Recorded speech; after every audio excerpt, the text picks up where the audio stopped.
Hey there folks, welcome to Spectrum Pulse. We talk about music, movies, art, and culture. And it's my 1-year anniversary. Thank you all for watching this far. I couldn't have gotten here without you. But now to the meat of the matter, the album that you requested from 2013 that I talk about. And the winner is Paramore, the self-titled album.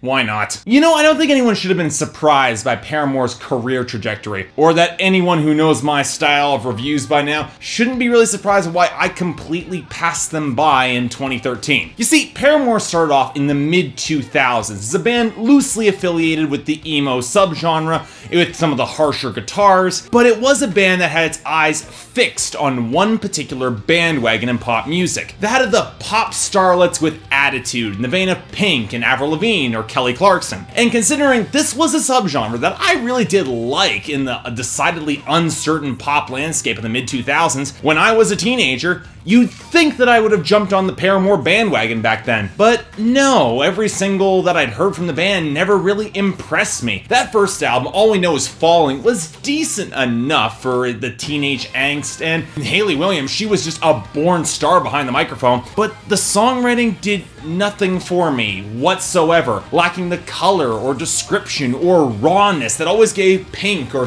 early Avril Lavigne very distinctive presence. And coupled with some bare bones melody lines and not stellar production, I could not have been less interested in Paramore, if I'm being completely honest. Now then came that second album, Riot, which was definitely better and had Misery Business, Crush Crush Crush, and Fences, 3 songs that actually had some decently interesting melodies and some better articulated subject matter, but for the most part, that album fell into the gray zone of pop rock for me, lacking the edginess or punch of rock or the gripping hooks of pop to really stick with me. And while the songwriting had definitely gotten better, I couldn't help but feel that the production was holding that album back from being truly great. Just a little bit too flat and lacking in real melodic focus to really stick with me and grip me. And with the slow collapse of the pop rock boom and rumors of instability within the band, I did not expect to see another record from Paramore. But in 2009, they apparently resolved enough of their differences to release Brand New Eyes, which was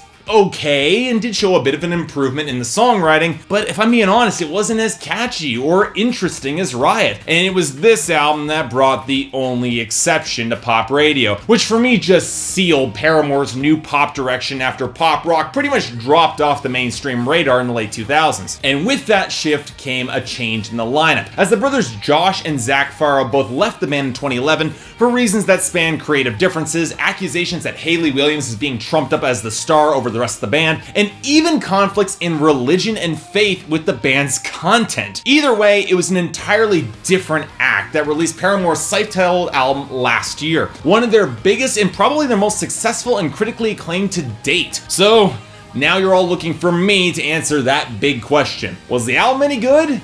It's good, I guess. And honestly, I'm a little bit startled that of all the albums that were released last year, it's this one that you guys want me to cover. I mean, it's not a bad record by any stretch of the mind, and there were definitely far worse albums that came out last year. Trust me, I covered most of them. But as it is, it's a pop rock record that didn't strike me as all that exceptional across the board. And I really don't get that level of critical acclaim that caused so many critics to lose their heads over this album and throw around a lot of hyperbolic language when it came to this band. Sure, the album's good and the band is good, but I wouldn't say there's any real duds on this record, but it's not what I would consider exceptional, and I wouldn't call Paramore one of the finest bands in America, as quoted from one review. Now that said, I get why people love this band and love this album, and for what Paramore is trying to deliver, it mostly works, I think. So okay, why doesn't this record click for me in the same way that it works for so many other people? Well, let's start by addressing the noted shift in direction instrumentally between this record and their previous emo-inspired roots, which is defiantly more pop-friendly. Now, this is mostly courtesy of Justin Mendel Johnson, the producer, most notable for his work with M83 and the Neon Trees, but also known by me for production work on the last album from Young the Giant. And look, while the production is nowhere near as cacophonous and messy as it was on that particular record, I'm still forced to ask the question what the addition of the gurgling synth lines and the fuzz really brings to this record other than a sense of power pop quirkiness. A lot of it comes across as just additional bells and whistles without ever really contributing to the melody or to the hooks. Now, occasionally they do contribute, like on Ain't It Fun, for instance, with the bouncy synth line and the choral vocals, but it never feels properly balanced to really match Hayley Williams on the chorus, that little synth line, and that just kind of bugged me a little. Now, that's not saying all the experimental flourishes are bad, far from it.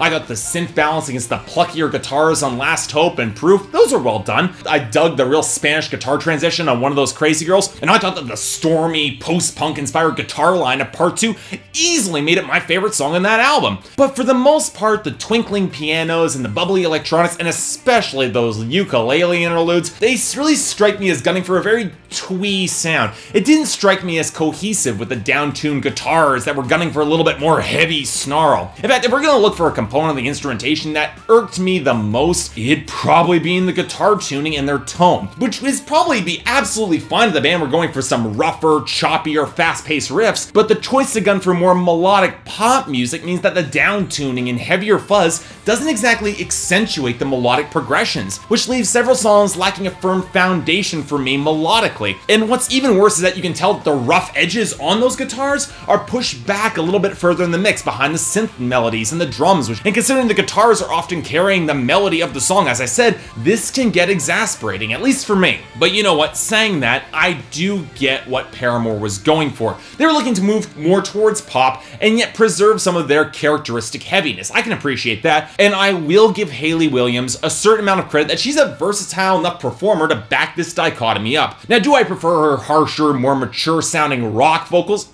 Absolutely, but that's me. But I'll admit she's capable of the more cutesy material. I do wish that the vocal production had exposed a little bit more of an edge in her voice, to be sure, going for a little bit more rawness, but if they were going for a modern pop song, I get why it's toned back. Now, that being said, it's one of the factors to one of my biggest issues with this record, and that the first third of it is incredibly obnoxious. Now, some of you are inevitably saying, wait a minute, Mark, you like Kesha, and you like early Avril Lavigne. This sort of bratty obnoxiousness should be right down your alley. But you know what? There's a key difference between these acts. That obnoxiousness was brash, and it was in your face, and it was at its best, it had some nuance and depth, and never pretended to be anything that it wasn't. Paramore's brand of obnoxiousness, however, it's more subtle and paradoxically a lot less tolerable for me, which takes us to lyrics and themes. You know what? I'll be the first to say that on a technical level, the songwriting is stronger than ever in terms of lyrical flow and poetry, but the improvements here don't excuse the fact that the first third of this album is a kiss-off to ex-bandmates Josh and Zach Farrow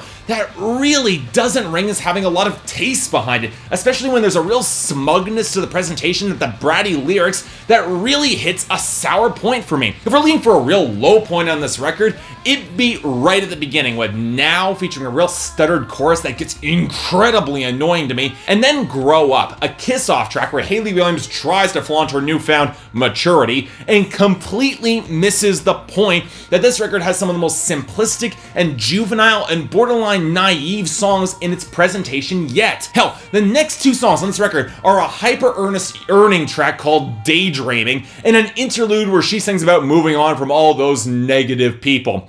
Who are you trying to convince here, Hayley? Me or yourself? And by the time we get to the veiled sarcasm of Ain't It Fun, I was just about done with Paramore's smugness masked behind some flowery instrumentation. It wasn't populist, it was self-absorbed, and it painted just a really unflattering picture for me. Now, thankfully, after that is when we got to Part 2 and Last Hope, where it might skirt some melodrama in the lyrics, but it at least showed some vulnerability and a degree of maturity. It's also where this record settles into more of a narrative arc, as it loosely sketches out a relationship that starts off fine with Still Into You, and then Hayley Williams breaking apart and trying to get on with her life, actually showing some real maturity in that arc. In fact, if we're going by the last 2/3 of this album, I would totally get some of the critical acclaim for this record, because there is actually some solid nuance here between the middle finger to haters on Ankle Biters, or some real empathy that shows up on Hate to See Your Heart Break. For instance, One of Those Crazy Girls doesn't exactly innovate when it comes to this sort of subject material, but there's enough nuance here for it works for what it is. Now, look, I wouldn't call any of this stellar songwriting. It lacks a little bit of character and description to really grip and stick with me, or ground some of the scenes that they're trying to set, but I definitely get the appeal, and it does speak to a more universal audience by not setting details. And it's here where we get the most mileage out of Hayley Williams' songwriting, because the final two tracks of Be Alone and Future, they do show a desire to just be out on your own, to sort some of your own feelings out. And I really do love that Future ends with a good 4 minutes of dark, noise rock inspired ripping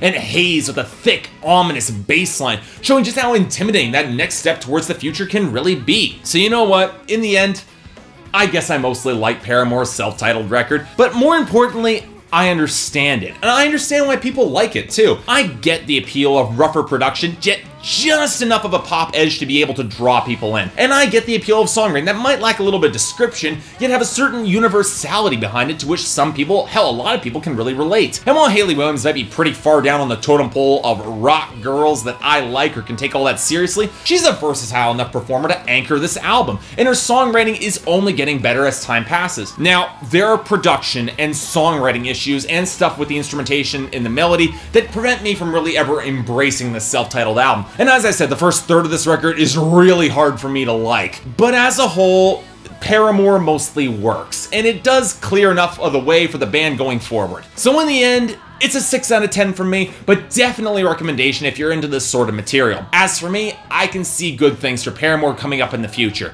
So let's see what happens with that next album going forward. They've got an interesting future ahead of them, so check them out. So yeah, thanks a lot for watching. If you'd like to like and subscribe, I'd be more than grateful.